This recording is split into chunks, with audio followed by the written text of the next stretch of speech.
June 22, 1941, Germany launches the largest invasion in history.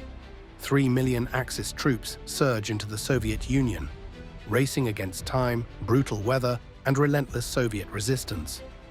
Welcome to our gameplay playthrough of Operation Barbarossa, a solo roll-and-write wargame where you command the German forces in a high-stakes campaign to change the course of history.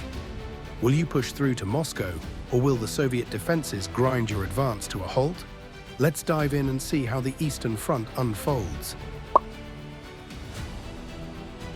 In Operation Barbarossa, time is your biggest enemy. Each turn, you'll mark off a box on the timeline tracker, pushing deeper into Soviet territory. But beware, some boxes trigger the dreaded Rasputitsa mud season or the brutal Russian winter, replacing your white dice with weaker red dice. The longer you wait, the harder the fight gets. Each turn is split into 2 phases, the campaign phase and the German phase. Your goal? Capture enough Soviet cities to reach at least 16 victory points before the campaign ends. If the game ends with fewer than 16 VPs, your offensive has failed. History repeats itself. To set up, place 4 black cubes in the supply tracker and 2 blue cubes in the command tracker.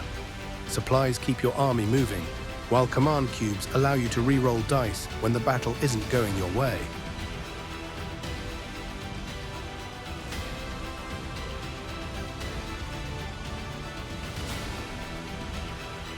The challenge is set.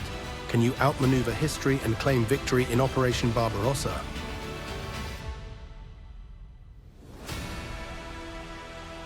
First, the campaign phase. We start by preparing our dice pool with 5 white dice.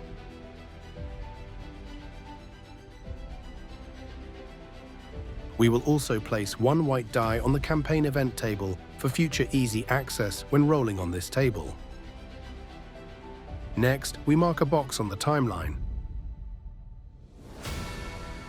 If we hit Rasputitsa, the dreaded Russian mud season, we swap 1 or more white dice in our dice pool for red dice, which act as D3s.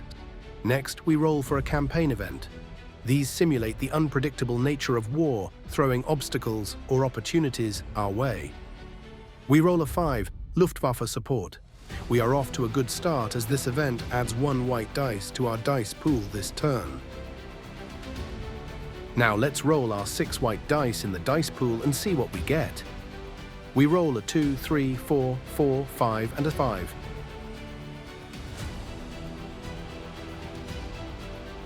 Not bad, but we use a blue cube from the command tracker to re-roll any single die, and we choose to re-roll the 2. We roll a 6. Blue cubes can only be added to the command tracker by rolling 6s from your dice pool, and so we luckily regain that spent blue cube straight away. Now it's time to allocate our dice.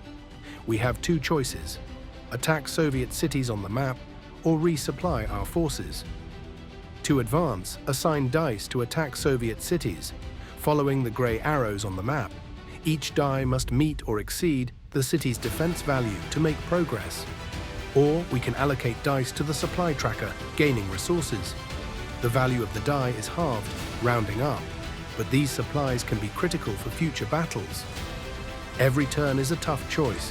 Push forward aggressively or build up reserves for the long campaign ahead. Let's start by assigning a dice for our attack. We need to break through Soviet defenses and advance deeper into enemy territory as quickly as possible before time runs out. We decide to attack Bialystok, the first Soviet city within the path of Army Group Center. Since our die meets or exceeds the target number in the first box, we mark off a box. But watch this. Because our 4 is double the required number of 2, we trigger the encirclement ability. That means we take out 2 Soviet defense boxes at once, cutting off enemy forces and speeding up our advance.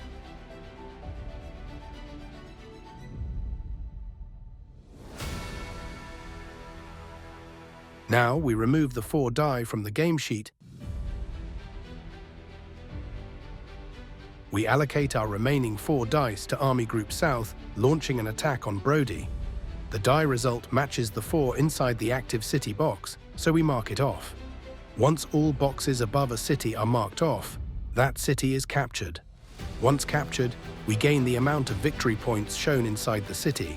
represented by red stars, to add to the VP tracker, and the next Soviet city on the map, on the path of the grey arrows, is unlocked, which means we will now be able to attack it. Now we allocate one of our 5 dice to attack Kaunas with Army Group North. The first box requires a 2, and our roll of 5 is more than enough. Since 5 is at least double the required value, we once again trigger the encirclement ability, marking off not just the 2, but also the next box, which requires a 3.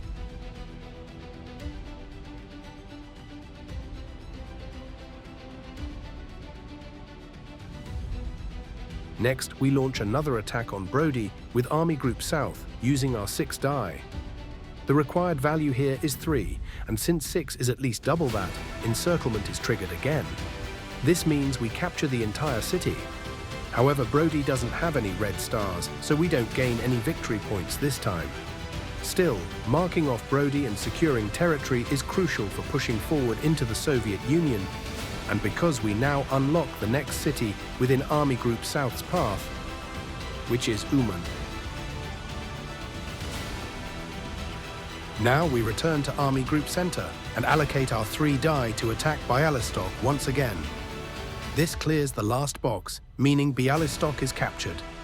With Bialystok secured, we unlock the next city along Army Group Center's path, Minsk.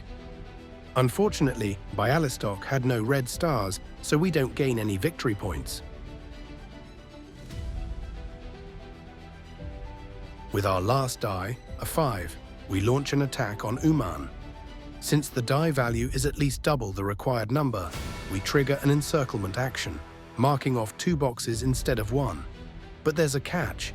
One of these boxes contains a supply icon, meaning we must spend 1 supply from our tracker to complete the attack. Managing supplies is just as important as attacking.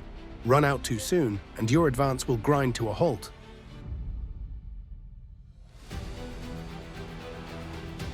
With our dice pool exhausted, we now move on to the next turn. We start the turn with the campaign phase, where we first prepare our dice pool with 5 white dice.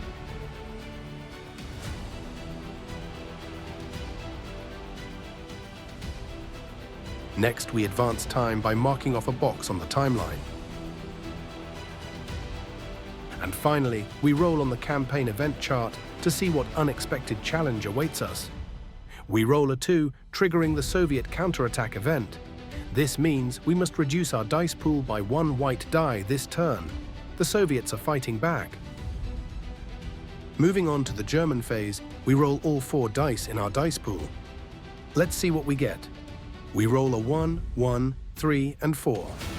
Not great, but let's see if we can find a way to improve this. We decide to use our 2 blue cubes from the command tracker to re-roll both 1s. We roll both dice and get a 5 and a 2. That's better. Now it's time to allocate our dice from the dice pool. We decide to keep pushing with Army Group Center and allocate our 4th to Minsk. The first box requires a 4, so we match it and mark it off, securing our advance. Next, we want to finally capture Kaunas with Army Group North and decide to allocate our 3 die there, which matches the 3 inside the last city box.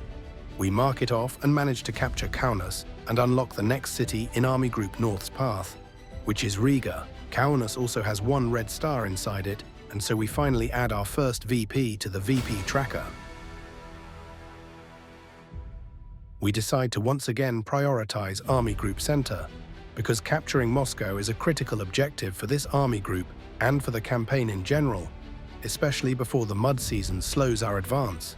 With this in mind, we allocate our 5 to Minsk, matching the 5 inside the next box. However, this box contains a supply icon, meaning we must spend 1 supply from the supply tracker to mark it off.